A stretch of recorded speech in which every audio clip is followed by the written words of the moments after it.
ಕಾರ್ಮಿಕ ಕಚೇರಿಯಲ್ಲಿ ಎಗ್ಗಿಲ್ಲದೆ ನಡೆಯುತ್ತಿದೆ ಏಜೆಂಟರ್ ದಂಧೆ. ಲೈಸೆನ್ಸ್ ಹೆಸರಲ್ಲಿ ಕಾರ್ಮಿಕರಿಂದ ಭಾರೀ ಸುಲಿಗೆ. ಚಿಕ್ಕ ಲೈಸೆನ್ಸ್ಗೆ 25,000, ದೊಡ್ಡ ಕೆಲಸಗಳಿಗೆ ಲಕ್ಷ ಫಿಕ್ಸ್. ಗೃಹ ಸಚಿವರ ತವರು ಜಿಲ್ಲೆಯಲ್ಲಿ ಹೀಗಾದರೆ ರಾಜ್ಯದಲ್ಲಿ ಪರಿಸ್ಥಿತಿ ಏನು? ಎಸ್, ಕಾರ್ಮಿಕ ಇಲಾಖೆಯ ಕಚೇರಿಯಲ್ಲೇ ಏಜೆಂಟರ್ ರಾಜಾರೋಷ ದಂಧೆ ಹೊರಬಿದ್ದಿದ್ದು, ಅಧಿಕಾರಿಗಳ ಮೌನಕ್ಕೆ ಕಾರ್ಮಿಕರಲ್ಲಿ ಗಂಭೀರ ಆಕ್ರೋಶ ವ್ಯಕ್ತವಾಗಿದೆ. ಲೈಸೆನ್ಸ್ ಪಡೆಯಲು ಸಾಮಾನ್ಯ ಕಾರ್ಮಿಕರಿಂದ ಭಾರೀ ಸುಲಿಗೆ ಕೇಳಲಾಗುತ್ತಿದ್ದು, ಚಿಕ್ಕ ಲೈಸೆನ್ಸ್ಗಾಗಿ 25,000, ದೊಡ್ಡ ಯೋಜನೆಗಳಿಗಾಗಿ ಲಕ್ಷ ರೂಪಾಯಿ ವಸೂಲಿ ಮಾಡುತ್ತಿದ್ದು, ಇದರಿಂದ ಜನಸಾಮಾನ್ಯರು ಕಂಗಾಲಾಗಿದ್ದಾರೆ.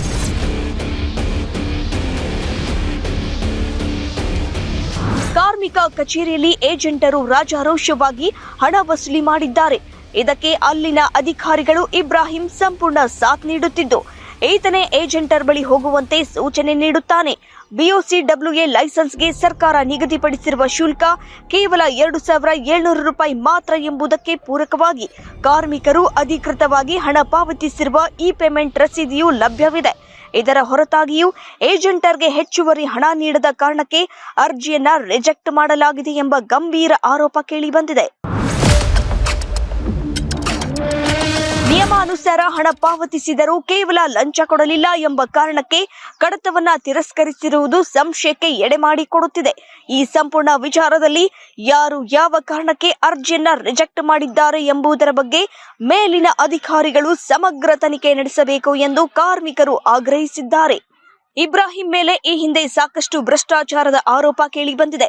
ಹಿಂದೆ ಚಿತ್ರದುರ್ಗದಲ್ಲಿದ್ದ ವೇಳೆಯೂ ಕಚೇರಿಗೆ ಬರ್ತಿದ್ದ ಕಾರ್ಮಿಕರಿಂದ ಹಣ ಪೀಕಿದ್ದು, ಸದ್ಯ ತುಮಕೂರಿನಲ್ಲೂ ಅದೇ ಚಾಳಿ ಮುಂದುವರೆಸಿದ್ದಾನೆ. ಇತ್ತೀಚೆಗಷ್ಟೇ 10,000 ರೂಪಾಯಿ ಲಂಚ ಪಡೆಯುವ ಸಂದರ್ಭದಲ್ಲಿ ಲೋಕಾಯುಕ್ತ ಬಲೆಗೆ ಬಿದ್ದಿದ್ದ ಬೆಂಗಳೂರಿನ ಬಗಲುಗುಂಟೆ ಕಾರ್ಮಿಕ ಕಚೇರಿ ಅಧಿಕಾರಿ ಕೂಡ ಇದಕ್ಕೆ ಉದಾಹರಣೆಯಾಗಿದ್ದಾರೆ. ಇಬ್ರಾಹಿಂನ ಹಣದಾಹ ಕ್ಯಾಮೆರಾ ಕಣ್ಣಲ್ಲಿ ಸೆರೆಯಾಗಿದೆ. ಇದಕ್ಕೆಲ್ಲ ಇಬ್ರಾಹಿಂ ಕುಮ್ಮಕ್ಕು ಇರೋದು ಗೊತ್ತಾಗಿದೆ. ತಕ್ಷಣವೇ ಕಾರ್ಮಿಕ ಅಧಿಕಾರಿಗಳು ಇಂಥವರ ವಿರುದ್ಧ ಸೂಕ್ತ ಕ್ರಮ ಕೈಗೊಳ್ಳಬೇಕು. ಇಂತಹ ಹಣದಾಹಿಗಳನ್ನ ತಕ್ಷಣವೇ ಕೆಲಸದಿಂದ ವಜಾಗೊಳಿಸಬೇಕು ಎಂದು ಕಾರ್ಮಿಕರು ಆಗ್ರಹಿಸಿದ್ದಾರೆ.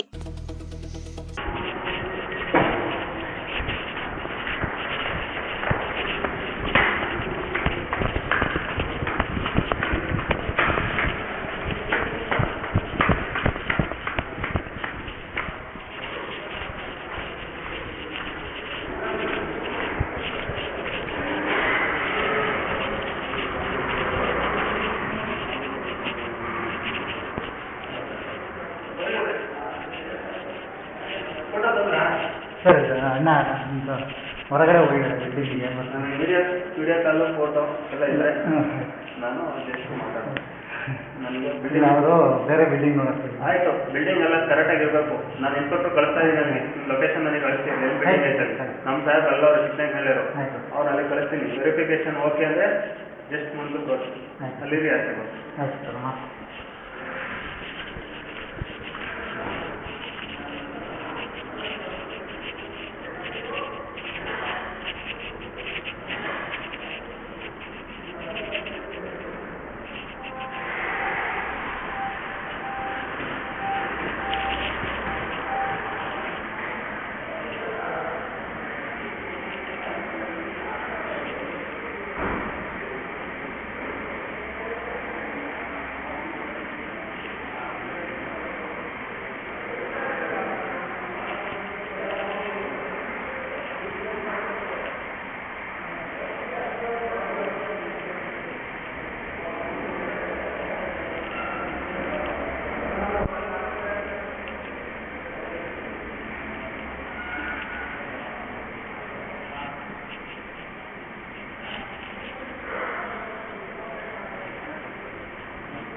ಹಾಂ